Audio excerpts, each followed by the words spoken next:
ସକାଳେ ଦିହିପହର ରାତି ସବୁ ସମୟରେ ଖାଇପାରିବେ। ଛୁଆଙ୍କ ଟିଫିନ୍ ବକ୍ସ, ହଜବେଣ୍ଡଙ୍କ ଲଞ୍ଚ ବକ୍ସ ସବୁଥିରେ ଦେଇପାରିବେ। ରାଗ ଚଟପଟା ଫୁଲକୋବି ପୁର ଦିଆ ଖାସ୍ତା ଟମାଟୋ ପରଟା ବା ପରାଠା। ଏଇଠି ପରଟା ଭିତରେ ଦେଖନ୍ତୁ ପୁର ପୁରା ଫୁଲ ଫୁଲ ଅଛି। ପରଟା ଭିତରୁ ପୁର ଫାଟି ଜମା ବାହାରକୁ ବାହାରିବ ନାହିଁ। ପରଟା ଉପର ଅଂଶ ପୁରା ଖାସ୍ତା ରହିବ, ଭିତରେ ନରମ ଦମଦାର ପୁର। ଏମିତି ନୂଆ ପରଟା ବନାଇବା ପାଇଁ ଭିଡ଼ିଓକୁ ଶେଷ ପର୍ଯ୍ୟନ୍ତ ଦେଖନ୍ତୁ। ରେସିପି ପସନ୍ଦ ଆସିଲେ ଭିଡ଼ିଓକୁ ଲାଇକ୍ କରନ୍ତୁ, ନିଶ୍ଚୟ ଗୋଟେ ସେୟାର କରନ୍ତୁ। ଚ୍ୟାନେଲରେ ଯଦି ନୂଆ ଅଛନ୍ତି ଏଯାଏଁ ସବସ୍କ୍ରାଇବ୍ କରିନାହାନ୍ତି ତଳେ ଥିବା ବ୍ଲାକ୍ କଲର୍ ସବସ୍କ୍ରାଇବ୍ ବଟନରେ ପ୍ରେସ୍ କରି ପ୍ଲିଜ୍ ଚ୍ୟାନେଲକୁ ସବସ୍କ୍ରାଇବ୍ କରନ୍ତୁ। ଜୟ ଜଗନ୍ନାଥ, ମୁଁ ସସ୍ମିତା ଆପଣ ସମସ୍ତଙ୍କୁ ସ୍ୱାଗତ କରୁଛି ସସ୍ମିତା ଷ୍ଟାର କିଚେନକୁ। ପ୍ରଥମେ ଚାଲନ୍ତୁ ପରଟା ପାଇଁ ପୁର ବନେଇବା। ପୁର ବନେଇବା ପାଇଁ ଏଠି ମୁଁ 6 ପାଖୁଡ଼ା ଫୁଲକୋବି ନେଇଛି। ଫୁଲକୋବିକୁ କାଟିବା ସମୟରେ ଟିକେ ନାଡ଼ ରଖି କାଟିବେ। କାଟି ସାରିବା ପରେ ପାଣିରେ ଧୋଇ ନେବେ। ଧୋଇ ସାରିବା ପରେ ଏମିତି ଗୋଟେ ସରୁ କରଣା ନେଇ ଆମେ ଫୁଲକୋବିକୁ କରିବା। ସରୁ କରଣାରେ କରିଲେ ଫୁଲକୋବିର ଦାନା ପତଳା ବାହାରିବ। ପରଟା ଭିତରେ ପୁର ଦେବା ପାଇଁ ସୁବିଧା ହେବ। ଉପରେ ଥିବା ଫୁଲକୁ କରିନେବା, ତଳପଟର ନାଡ଼କୁ ବାଦ ଦେବା। ନାଡ଼ ଟାଣ ଲାଗିବ, ନାଡ଼କୁ ଦେବେ ନାହିଁ। ସେମ୍ ପ୍ରୋସେସରେ ସବୁ ଫୁଲକୋବିକୁ କରିନେବା।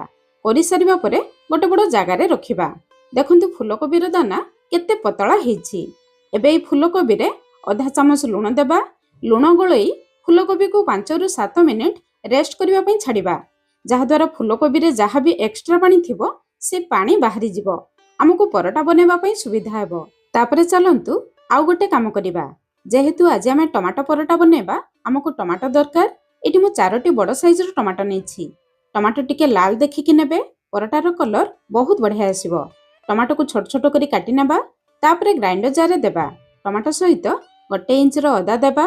ଅଦାକୁ ପୁରା ଛୋଟ ଛୋଟ କରି କାଟିକି ଦେବେ। ତା ସହିତ ଗୋଟେ ଛୋଟ ଚାମଚ କଞ୍ଚା ଜିରା ଦେବା। ଯଦି ଆପଣମାନେ ଲଙ୍କା ପସନ୍ଦ କରୁଥିବେ ଗୋଟେ କଞ୍ଚା ଲଙ୍କା ବି ଦେଇପାରିବେ। ଜମା ପାଣି ଦେବା ନାହିଁ, ସେମିତି ଟମାଟୋକୁ ଗ୍ରାଇଣ୍ଡ କରି ଆଣିବା। ଟମାଟୋକୁ ଗ୍ରାଇଣ୍ଡ କରିସାରିବା ପରେ ଦେଖନ୍ତୁ ଟମାଟୋର ପ୍ୟୁରି ରେଡ଼ି ହେଇଗଲା। ଟମାଟୋକୁ ଯେତେ ଚିକଣ ଭାବରେ ଗ୍ରାଇଣ୍ଡ କରିବେ ପରଟା ବନେଇବା ପାଇଁ ସୁବିଧା ହେବ। ତାପରେ ଚାଲନ୍ତୁ ପରଟା ପାଇଁ ଅଟା ଚକଟିବା। ଅଟା ଚକଟିବା ପାଇଁ ଗୋଟେ ବଡ଼ ଜାଗା ନେବା। ସେ ଜାଗାରେ ଏଇ ମେଜରିଂ କପ୍ରେ ମାପ କରି ଏଠି ମୁଁ 3 କପ୍ ଗହମ ଅଟା ଦେଲି। ପାଖାପାଖି 350 ଗ୍ରାମର ଅଟା। 300 ଗ୍ରାମ ପାଖାପାଖି ମୁଁ ଟମାଟୋ ନେଇଥିଲି, ସେଇ ହିସାବରେ ଏତିକି ଅଟା ନେଲି। ଅଟା ଟମାଟୋର ସେମିତି କିଛି ଭାଗ ମାପ ନାହିଁ। ଅଟାକୁ ଦେଖି ସ୍ୱାଦ ଅନୁସାରେ ଲୁଣ ଦେବା। ଅଧା ଛୋଟ ଚାମଚ ଜୁଆଣି ଦେବା। ଜୁଆଣି ଦେଲେ ପରଟା ବହୁତ ଜଲ୍ଦି ହଜମ ହେଇଯିବ। ତା ଛଡ଼ା ପରଟାରେ ବହୁତ ବଢ଼ିଆ ବାସ୍ନା ଆସିବ। ତା ସହିତ 2 ଛୋଟ ଚାମଚ ଧଳା ରାଶି ଦେବା। ଧଳା ରାଶି ଦେଲେ ପରଟାରେ ବହୁତ ବଢ଼ିଆ ଟେଷ୍ଟ ଆସିବ। ଯଦି ଥିବ ଦେବେ, ନଥିଲେ ସ୍କିପ୍ କରିବେ। ଅଳ୍ପ ହଳଦୀ ଗୁଣ୍ଡ, ଅଳ୍ପ ରାଗ ଲଙ୍କା ଗୁଣ୍ଡ ଦେବା। ପରଟାରେ ବହୁତ ବଢ଼ିଆ କଲର ଆସିବ। ସବୁ ଜିନିଷକୁ ଭଲ ଭାବରେ ଗୋଳେଇ ନେବା। ଗୋଳେଇ ସାରିବା ପରେ ଯଦି ଆପଣମାନେ ପରଟାର ଉପର ଅଂଶ ଖାସ୍ତା କରିବା ପାଇଁ ଚାହିଁବେ ଗୋଟେ ଛୋଟ ଚାମଚ ଘିଅ ନହେଲେ ତେଲ ଦେଇପାରିବେ। ତେଲ ଅପେକ୍ଷା ଘିଅରେ ବେଶୀ ଖାସ୍ତା ହୁଏ। ଯଦି ଆପଣମାନେ ଖାସ୍ତା କରିବା ପାଇଁ ଚାହିଁବେ ନାହିଁ, ପରଟାର ଉପର ଅଂଶ ନରମ ରଖିବା ପାଇଁ ଚାହିଁବେ ତାହେଲେ ଘିଅ ଦେବେ ନାହିଁ। ଘିଅ ଦେଇ ଗୋଳେଇ ସାରିବା ପରେ ଦେଖନ୍ତୁ ହାତରେ ଏମିତି ମୁଠା ହେବା ଦରକାର। ତାପରେ ବାଟି ନେଇଥିବା ଟମାଟୋ ପ୍ୟୁରି ଦେବା। ଏକାଥରେ ସବୁ ପ୍ୟୁରି ଦେବେ ନାହିଁ, ଦେଖିକି ଅଳ୍ପ ଅଳ୍ପ ଦେବେ। କାହିଁକି ନା ଅଟା ଟମାଟୋର ସେମିତି କିଛି ଭାଗ ମାପ ନାହିଁ। ଅଟାକୁ ଚକଟିବା ପାଇଁ ଯେତିକି ଟମାଟୋ ପ୍ୟୁରି ଦରକାର ପଡ଼ିବ ଆପଣମାନେ ଦେଖିକି ଦେବେ। ଏଠି ମୁଁ ସବୁ ଟମାଟୋ ପ୍ୟୁରି ଦେଇଦେଲି। ଦେଖନ୍ତୁ ଅଟା ଟିକେ ଟାଣ ଅଛି। ଏବେ ସେଇ ଗ୍ରାଇଣ୍ଡର ଜାରକୁ ଧୋଇ ଆଉ 2 ଚାମଚ ପାଣି ଦେବା। ଜମା ଅଧିକ ପାଣି ଦେବେ ନାହିଁ କିମ୍ବା ବାହାରର ପାଣି ଦେବେ ନାହିଁ। ସେଇ ଗ୍ରାଇଣ୍ଡର ଜାରକୁ ଧୋଇକି ଦେବେ। ତାହେଲେ ଗ୍ରାଇଣ୍ଡର ଜାରରେ ଯାହା ବି ଟମାଟୋ ମସଲା ଲାଗିଛି ସେ ମସଲା ପାଣି ଅଟା ଭିତରକୁ ଆସିଯିବ। ତାପରେ ଅଟାକୁ ହାତରେ ପଞ୍ଚ ଲଗେଇ ଭଲ ଭାବରେ ଚକଟି ନେବା। ଏଇ ଅଟା ଚକଟାକୁ ଟିକେ ନରମ ରଖି ଚକଟିବେ। ଭିତରେ ପୁର ଦେବା ପାଇଁ ସୁବିଧା ହେବ। ତାପରେ ଅଳ୍ପ ଘିଅ କିମ୍ବା ତେଲ ଲଗେଇ ଅଟାକୁ 10 ମିନିଟ୍ ରେଷ୍ଟ କରିବା ପାଇଁ ଛାଡ଼ିବା। ଯାହାଦ୍ୱାରା ସବୁ ମସଲା ଅଟା ସହିତ ମିଶିଯିବ। ସେପଟେ ଚାଲନ୍ତୁ 5 ରୁ 7 ମିନିଟ୍ ପରେ ଫୁଲକୋବିକୁ ଚେକ୍ କରିବା। ଫୁଲକୋବିକୁ ହାତରେ ଭଲ ଭାବରେ ଚିପୁଡ଼ି ନେବା। ଦେଖନ୍ତୁ ଫୁଲକୋବିରୁ କେତେ ସାରା ପାଣି ବାହାରି ଯାଉଛି। ଏଇ ପାଣି ବାହାରି ଗଲେ ପରଟା ବନେଇବା ପାଇଁ ସୁବିଧା ହେବ। ପ୍ରିୟ ଦର୍ଶକ ବନ୍ଧୁ, ଆପଣମାନଙ୍କୁ ଗୋଟେ ଅନୁରୋଧ, ଆଜିର ରେସିପି ପସନ୍ଦ ଆସିଲେ ଆପଣଙ୍କ ଫ୍ରେଣ୍ଡସ୍ ଆଉ ରିଲେଟିଭ୍ସ ମାନଙ୍କ ସହିତ ନିଶ୍ଚୟ ଗୋଟେ ସେୟାର କରିବେ। ଦେଖନ୍ତୁ କେତେ ସାରା ପାଣି ବାହାରିଗଲା। ଏଇ ପାଣିକୁ ନ ଫୋପାଡ଼ି ଅଟା ଚକଟିବା ସମୟରେ ବ୍ୟବହାର କରିପାରିବେ। ଏବେ ଏଇ ଫୁଲକୋବିକୁ ଗୋଟେ ବଡ଼ ଜାଗାରେ ରଖିବା। ସବୁ ମସଲା ଗୋଳେଇବା ପାଇଁ ସୁବିଧା ହେବ। ତାପରେ ଅଳ୍ପ ଲୁଣ ଦେବା। ଫୁଲକୋବିରେ ଅଳ୍ପ ଲୁଣ ଅଛି, ଆପଣମାନେ ଲୁଣ ଚାଖିକି ଦେବେ। ତାପରେ ଗୋଟେ ଛୋଟ ଚାମଚ ଚାଟ୍ ମସଲା ନହେଲେ ଆମଚୁର ପାଉଡର ଦେବା। ଚାଟ୍ ମସଲା କିମ୍ବା ଆମଚୁର ପାଉଡର ଦେଲେ ପୁର ଟିକେ ଚଟପଟା ଲାଗେ। ଚାଟ୍ ମସଲାରେ ଅଳ୍ପ ଲୁଣ ଅଂଶ ଥାଏ, ସେଥିପାଇଁ ପ୍ରଥମରୁ ସାଧା ଲୁଣ ଆପଣମାନେ ଦେଖିକି ଦେବେ, ନହେଲେ ପୁର ଲୁଣିଆ ହେଇଯିବ। ଅଳ୍ପ ହଳଦୀ ଗୁଣ୍ଡ, ଅଳ୍ପ ଲଙ୍କା ଗୁଣ୍ଡ ଦେବା। ତା ସହିତ 1 ଇଞ୍ଚ ଅଦାକୁ କରିକି ଦେବା, 1 କଞ୍ଚା ଲଙ୍କା ଦେବା। ଯଦି ଛୋଟ ପିଲା ଖାଇପାରୁନଥିବେ କଞ୍ଚା ଲଙ୍କାକୁ ସ୍କିପ୍ କରିବେ। ତା ସହିତ 1.5 ଛୋଟ ଚାମଚ ଭରିକି ଧନିଆ ଗୁଣ୍ଡ ଦେବା। ଧନିଆ ଗୁଣ୍ଡ ଅଧିକ ଦେଲେ ଫୁଲକୋବିରେ ଯେତିକି ପାଣି ଅଂଶ ଅଛି ସେ ପାଣି ଅଂଶକୁ ସକ୍ କରିନେବ। ଅଧା ଛୋଟ ଚାମଚ ଜିରା ଗୁଣ୍ଡ, ଅଧା ଛୋଟ ଚାମଚ ଗରମ ମସଲା ଗୁଣ୍ଡ, ତା ସହିତ ବେଶ କିଛି ଧନିଆ ପତ୍ର। ଧନିଆ ପତ୍ର ଅଧିକ ଦେଲେ ପୁରର ବାସ୍ନା ଆଉ ଟେଷ୍ଟ ବହୁତ ବଢ଼ିଆ ଆସିବ। ତାପରେ ପୁରକୁ ଆଉ ଟିକେ ଟେଷ୍ଟି କରିବା ପାଇଁ 4ରୁ 5 ଚାମଚ ଛଣା ସେଉ ଦେବା। ଛଣା ସେଉକୁ ଗ୍ରାଇଣ୍ଡର ଜାରରେ ଦେଇ ଆମେ ଗୁଣ୍ଡ କରି ଆଣିବା, ତାପରେ ଦେବା। ଛଣା ସେଉ ଦେଲେ ଏହି ପୁରର ଟେଷ୍ଟ ବହୁତ ବଢ଼ିଆ ଲାଗେ। ତା ଛଡ଼ା ଫୁଲକୋବିରେ ଯେତିକି ପାଣି ଅଂଶ ଅଛି ସେ ପାଣି ଅଂଶକୁ ସକ୍ କରିନେବ। ଦେଖନ୍ତୁ ପୁର ଏମିତି ପୁରା ଝୁରଝୁରା ରହିବା ଦରକାର। ପୁର ରେଡି ହେଇଗଲା। ଚାଲନ୍ତୁ ଅଟାକୁ ଚେକ୍ କରିବା। 8-10 ମିନିଟ୍ ପରେ ଏଇଠି ଦେଖନ୍ତୁ ଅଟା ଆଉ ଟିକେ ନରମ ହେଇଯାଇଛି। ଏବେ ଅଟାକୁ ଆଉ ଥରେ ଭଲ ଭାବରେ ଚକଟି ନେବା। ତାପରେ ଛୋଟ ଛୋଟ ଗୋଲା ବନେଇବା। ଗୋଟେ ଗୋଲା ବାହାରକୁ ଆଣି ବାକି ଅଟାକୁ ଆମେ କଭର କରି ରଖିବା, ଯାହାଦ୍ୱାରା ଅଟା ଶୁଖିବ ନାହିଁ। ପରଟା ବନେଇବା ପାଇଁ ସୁବିଧା ହେବ। ପରଟା ବନେଇବା ପାଇଁ ଗୋଟେ ଗିନାରେ ଅଳ୍ପ ଅଟା ଗୁଣ୍ଡ ସାଇଡରେ ରଖିବା। ବେଲଣ ପିଢ଼ାରେ ଅଳ୍ପ ଅଟା ଗୁଣ୍ଡ ଛିଞ୍ଚିବା।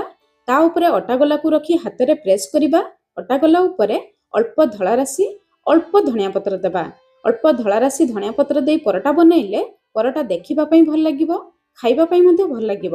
ତା ଉପରେ ଅଳ୍ପ ଅଟା ଗୁଣ୍ଡ ଛିଞ୍ଚି ହାଲକା ହାତରେ ଆମେ ପରଟାକୁ ବେଲିବା। ଯେମିତି ଆମେ ରୁଟି ବନଉ ସେମିତି ପ୍ରଥମେ ଗୋଲ କରିବା। ଆଜି ଆମେ 2 ପ୍ରକାରର ପରଟା ବନେଇବା। ଏହି ପରଟାକୁ ଆମେ ଟ୍ରାଙ୍ଗେଲ ସେପ୍ ବା 3 କୋଣିଆ ବନେଇବା। ପରଟାର ମୋଟା ଦେଖନ୍ତୁ ଏତିକି ମୋଟା ରଖିବେ, ବେଶୀ ମୋଟା କିମ୍ବା ବେଶୀ ପତଳା କରିବେ ନାହିଁ। ପରଟାର ପଛପଟରେ ଅଳ୍ପ ଅଟା ଗୁଣ୍ଡ ଛିଞ୍ଚିବା। ତା ଉପରେ ବନେଇ ରଖିଥିବା ପୁରରୁ ବେଶ କିଛି ପୁର ଆଣି ଆମେ ଟ୍ରାଙ୍ଗେଲ ସେପ୍ରେ ବନେଇବା। ପୁରକୁ ଏମିତି ସେପ୍ରେ ଦେଲେ ପରଟା ବନେଇବା ପାଇଁ ସୁବିଧା ହେବ। ପୁର ଦେଇ ସାରିବା ପରେ ସ୍ପୁନରେ ଭଲ ଭାବରେ ପ୍ରେସ୍ କରିବେ। ପୁର ଫାଟି ପରଟା ବାହାରକୁ ଆସିବ ନାହିଁ। ତାପରେ ଚାରିପଟରେ ଥିବା ଅଟାକୁ ଉଠେଇ ଯେମିତି ମୁଁ ଫୋଲ୍ଡ କଲି ଆପଣମାନେ ଠିକ୍ ସେମିତି ଫୋଲ୍ଡ କରିବେ। ଯେମିତି ଭିଡ଼ିଓରେ ଦେଖୁଛନ୍ତି ଠିକ୍ ସେମିତି କରିବେ। ଦେଖନ୍ତୁ ପୁର ଫାଟି ଜମା ପରଟା ବାହାରକୁ ଆସିନାହିଁ। ଏବେ ଆମର ପରଟା ଛୋଟ ଅଛି। ଏହି ପରଟାକୁ ଆଉ ଟିକେ ଆମେ ବେଲିବା। ବେଲିବା ପୂର୍ବରୁ ଉପରେ ଅଳ୍ପ ଅଟା ଛିଞ୍ଚିବା। ଯେତେ କମ୍ ଅଟା ଦେବେ ପରଟା ଖାଇବା ପାଇଁ ଭଲ ଲାଗିବ। ତାପରେ ହାଲକା ହାତରେ ପରଟାକୁ ବେଲିବା। ବେଶୀ ଜୋରରେ ପ୍ରେସ୍ କରିବେ ନାହିଁ, ନହେଲେ ପୁର ଫାଟି ପରଟା ବାହାରକୁ ଆସିଯିବ। 3 କୋଣକୁ ହାଲକା ହାତରେ ପ୍ରେସ୍ କରିବେ। ପୁର ଚାରିପଟକୁ ହେଇଯିବ। ଦେଖନ୍ତୁ ପୁର ଫାଟି ଜମା ପରଟା ବାହାରକୁ ଆସିନାହିଁ। ପରଟା କେତେ ସୁନ୍ଦର ଦେଖାଯାଉଛି। ଏବେ ଆଉ ଗୋଟେ ପ୍ରକାରର ପରଟା ବନେଇବା। ପ୍ରଥମେ ଗୋଟେ ଅଟା ଗୋଲା ଆଣି ହାତରେ ଗୋଲ କରିବା। ତାପରେ 2 ବୁଢ଼ା ଆଙ୍ଗୁଠି ସାହାଯ୍ୟରେ ବାହାର ପଟକୁ ମେଲା କରିବା। ଗୋଟେ ଛୋଟ ଗିନା ସେପ୍ରେ ବନେଇବା। ମଝି ଅଂଶକୁ ଟିକେ ମୋଟା ରଖିବା, ମଝିରେ ପୁର ଦେବା। ତାପରେ ବନେଇ ରଖିଥିବା ପୁରରୁ ବେଶ କିଛି ପୁର ଆଣି ମଝିରେ ସ୍ପୁନ୍ ସାହାଯ୍ୟରେ ପ୍ରେସ୍ କରିବା। ତାପରେ ପୁରକୁ ଚାରିପଟରୁ ଭଲ ଭାବରେ ବନ୍ଦ କରିବା। ହାତ ପାପୁଲି ମଝିରେ ରଖି ତଳପଟକୁ ପ୍ରେସ୍ କରିବା। ଉପରକୁ ଏକ୍ସଟ୍ରା ଅଟାକୁ ଉଠେଇ ଆଣିବା। ପରଟାରେ ଅଧିକ ଅଟା ରହିଲେ ଖାଇବା ପାଇଁ ଭଲ ଲାଗିବ ନାହିଁ। ତାପରେ 2 ପାପୁଲି ସାହାଯ୍ୟରେ ଭଲ ଭାବରେ ଚାରିପଟକୁ ଗୋଲ କରିବା। ଚାରିପଟକୁ ଭଲ ଭାବରେ ଗୋଲ କଲେ ପୁର ଚାରିପଟକୁ ହେଇଯିବ। ତାପରେ ବେଲଣ ପିଢ଼ାରେ ଅଳ୍ପ ଅଟା ଗୁଣ୍ଡ ଛିଞ୍ଚିବା। ତା ଉପରେ ପରଟାକୁ ରଖି ପ୍ରଥମେ ଆଙ୍ଗୁଠି ସାହାଯ୍ୟରେ ପରଟାକୁ ଟିକେ ବଡ଼ କରିବା। ପୁର ଦେଇ ସାରିବା ପରେ ପ୍ରଥମରୁ ଯଦି ବେଲଣ ବାଡ଼ିରେ ବେଲିବେ ତାହେଲେ ପରଟାକୁ ଭଲ ଭାବରେ ବେଲି ପାରିବେ ନାହିଁ। ତା ଉପରେ ଅଳ୍ପ ଧଳା ରାଶି, ଅଳ୍ପ ଧଣିଆ ପତ୍ର ଦେଇ ପରଟାକୁ ହାଲକା ହାତରେ ବେଲିବେ। ବେଶୀ ଜୋରରେ ପ୍ରେସ୍ କରିବେ ନାହିଁ, ନହେଲେ ପୁର ଫାଟି ପରଟା ବାହାରକୁ ଆସିଯିବ। ଦେଖନ୍ତୁ ପୁର ଫାଟି ପରଟା ବାହାରକୁ ଆସିନାହିଁ। ପରଟା କେତେ ସୁନ୍ଦର ଦେଖାଯାଉଛି। କିଛି ପରଟାକୁ ଆମେ ବେଲି ନେବା, ତାପରେ ସେକିବା। ସେକିବା ପାଇଁ ତାୱାକୁ ମିଡିୟମ ଫ୍ଲେମ୍ରେ ଗରମ କରିବା। ତାପରେ ଗୋଟେ ପରଟା ଦେବା। ପରଟା ଦେଇ ସାରିବା ପରେ ଗ୍ୟାସର ଫ୍ଲେମ୍ ମିଡିୟମ ରଖି 1ରୁ 1.5 ମିନିଟ୍ ପର୍ଯ୍ୟନ୍ତ ତଳପଟକୁ ସେକିବା। ତାପରେ ଆମେ ଓଲଟାଇ ଦେବା। ତଳପଟ ଦେଖନ୍ତୁ ହାଲକା ଲାଲ କଲର ହେଇ ଆସିଲାଣି। ସେମିତି 1ରୁ 1.5 ମିନିଟ୍ ପର୍ଯ୍ୟନ୍ତ ତଳପଟକୁ ସେକିବା। 2 ପଟ ହାଲକା ସେକି ଯିବା ପରେ ତା ଉପରେ ଆମେ ଘିଅ କିମ୍ବା ତେଲ ଦେବା। ତେଲ କିମ୍ବା ଘିଅ ଦେଇ ସାରିବା ପରେ ଗ୍ୟାସର ଫ୍ଲେମ୍ ଲୋ ମିଡିୟମ ରଖି ପରଟାକୁ 2 ପଟ ସାଇଡ୍ରୁ ପୁରା ଲାଲ କଲର ହେଲା ପର୍ଯ୍ୟନ୍ତ ସେକିବା, ଯାହାଦ୍ୱାରା ପରଟାର ଉପର ଅଂଶ କ୍ରିସ୍ପି ରହିବ। ଭିତରେ ଦେଇଥିବା ପୁର ଭଲ ଭାବରେ ସିଝିଯିବ, ଖାଇବା ପାଇଁ ଭଲ ଲାଗିବ। ଏହି 3 କୋଣିଆ ପରଟା ସେକିବା ସମୟରେ ଆପଣମାନେ ଖଡ଼ିକା ସାହାଯ୍ୟରେ 3 କୋଣକୁ ଭଲ ଭାବରେ ପ୍ରେସ୍ କରିବେ। କୋଣରେ ଯେଉଁ ମସଲା ଅଛି ସେ ମସଲା ଭଲ ଭାବରେ ସିଝିଯିବ, ଖାଇବା ପାଇଁ ଭଲ ଲାଗିବ। ଏମିତି 2 ପଟ ସାଇଡ୍ ଲାଲ କଲର ହେଇଯିବା ପରେ ଆମେ ବାହାରକୁ ବାହାର କରି ଆଣିବା। ଦେଖନ୍ତୁ ପରଟା କେତେ ସୁନ୍ଦର ଦେଖାଯାଉଛି। ସେମ୍ ପ୍ରୋସେସରେ ଗୋଲ ପରଟାକୁ ଆମେ ସେକିବା। ସେମିତି 1ରୁ 1.5 ମିନିଟ୍ ପର୍ଯ୍ୟନ୍ତ ତଳପଟକୁ ସେକିବା। ତାପରେ ପରଟାକୁ ଓଲଟାଇ ଦେବା। ତଳପଟକୁ ସେମିତି 1ରୁ 1.5 ମିନିଟ୍ ପର୍ଯ୍ୟନ୍ତ ସେକିବା। ଦୁଇପଟ ସାଇଡ୍ ହାଲକା ସେକିଯିବା ପରେ ଉପରେ ଆମେ ଘିଅ କିମ୍ବା ତେଲ ଦେବା। ଏଇ ଗୋଲ ପରଟା ସେକିବା ସମୟରେ ଦେଖିବେ ପୁରା ବେଲୁନ ପରି ଫୁଲିଯିବ। 3 କୋଣିଆ ପରଟା ଭଲ ଭାବରେ ଫୁଲିବ ନାହିଁ, କିନ୍ତୁ ଏ ଗୋଲ ପରଟା ଭଲ ଭାବରେ ଫୁଲିଯିବ। ଗୋଲ ପରଟା ଯଦି ଭଲ ଭାବରେ ଫୁଲିଯିବ ତାହେଲେ ଜାଣିବେ ଆପଣଙ୍କ ପରଟା ଭିତରେ ପୁର ଚାରିପଟକୁ ହେଇଯାଇଛି। ଏଠି ପାଖକୁ ଆଣି ଦେଖଉଛି, ଦେଖନ୍ତୁ ପରଟା ପୁରା ବେଲୁନ ପରି ଫୁଲି ଯାଉଛି। ଦୁଇପଟ ସାଇଡ୍ ଏମିତି ଲାଲ କଲର ହେଇଯିବା ପରେ ଆମେ ବାହାରକୁ ବାହାର କରି ଆଣିବା। ଏବେ ଆମର ରେଡି ହେଇଗଲା 2 ପ୍ରକାରର ଟମାଟୋ ପରଟା। ଭିଡ଼ିଓରେ ସେୟାର କରିଥିବା ସବୁ ଟିପ୍ସ ଫଲୋ କରି ଆପଣମାନେ ବି ବନାନ୍ତୁ। କେମିତି ଲାଗିଲା ନିହାତି କମେଣ୍ଟସ୍ କରି ଜଣାଇବେ। ଆଜି ପାଇଁ ରହିଲି, ପୁଣି ଦେଖା ହେବା ନୂଆ ରେସିପିରେ। ଧନ୍ୟବାଦ।